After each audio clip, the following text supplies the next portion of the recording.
Welcome, Cancer, to In-Depth Weekly Astrology Overview and Zodiac Forecast for week commencing the 4th of May for the Ascendant, the Sun, or the Moon. Going to share the big themes of the week ahead first, then on screen your event chart. As we come into the week, always an influential backdrop. I'll then go through each of the influences frame by frame to give you a clear picture of what you can expect by the end of the video in terms of your energy, work, relationships, and finances.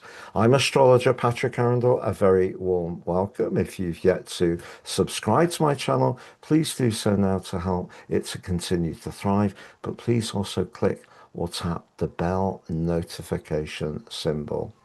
So it's a week that begins with the reverberation of that intense Scorpio flower moon, very much to the fore still. And what that may have shown up is a little bit of a conflict between what you're doing in terms of your future direction or perhaps what you could do, particularly if you don't feel that you're expressing yourself in quite the way you could. But also, as last week came to a close, not only did Mercury just ease over the wounded healer Chiron, which could have made you think about some professional issues, it moves or did move into the part of your chart that's to do with collaboration and friendship. And if managing your time is part of the issues with that full moon, Mercury is going to give you an extra spark through to the 17th of the month in order to do that. So that's excellent. However, what we do have is Jupiter in your sign, still in a right angle with Mars in the most assertive part of your chart. So if you are clear about what you want to do, that can help you to roar into this week with a real sense of conviction and purpose. But Mercury does clash with Pluto in the heart of the week, and then Pluto goes into its 5 months annual retrograde. What's the significance for you?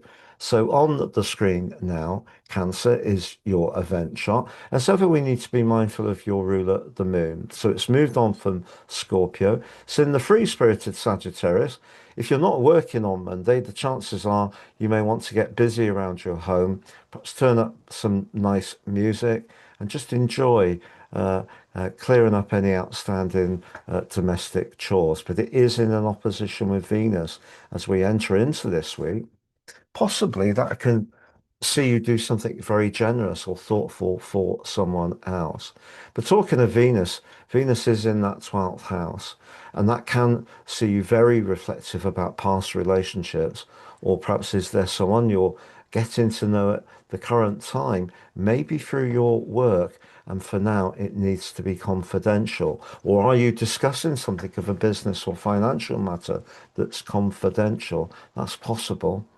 But what we also have is Mercury, newly arrived in the sign of Taurus. So Taurus is pragmatic, it's down to earth. Mercury may rule the fleet-footed Gemini, but it also rules the very precise sign of Virgo. So if you do want to think about that future direction, which maybe the full moon threw up some queries about, Mercury can help you through to the 17th of the month to analyze things, but it will be by Monday coming into a square with Pluto. And that Pluto influence is intriguing because as it goes into the retrograde on Thursday, the eighth house can be about long-term finance. It can be about entrepreneurship. It can be about very devoted, close relationships, but it can also be about what we're wanting to leave as much as rekindle. So is there something that you're juggling a big decision on? Because over the next 5 months, I think you will, by the end of that time, get to a more clear position. But later on in this month, Mars is going to move on the 18th into Taurus, very much about your friendships, your network, and that just gives you even more energy and vibrancy. But that's going to clash with Pluto the last 10 days of this month. So if you're doing something at the moment that may pay you well but doesn't feed your soul, it's going to be an issue that does raise its head again at the end of the month. But also that Jupiter Mars square. I love that at the start of this week for you because if you are really clear about what your goals and ambitions are, that can certainly give you a lot of confidence to seize the moment. I'm going to summarize those four areas of energy, work, relationships, and finances next. But just to say, I've slashed the price of my personal horoscope reports, three for the price of one. You get your life roadmap report, which helps us to understand the patterns that are played out in our lives so far, get a more intimate understanding of what they are and how to work with those energies. But free, you get your 12 months transit forecast, but also your draconic soul karmic analysis. Please see below for more. I've been doing this 30 years and I really want to share my passion for natal astrology. It can help us to navigate life so much better. Now, if you've yet to watch your May monthly forecast, Cancer, that's on the screen, or your 5 month Pluto retrograde deep dive on the screen. If you'd like to work with me one to one, please check out my testimonials. And if you've yet to take advantage of my free daily horoscope fired to your device each morning for your early day celestial pit stop, you can sign up for that below too.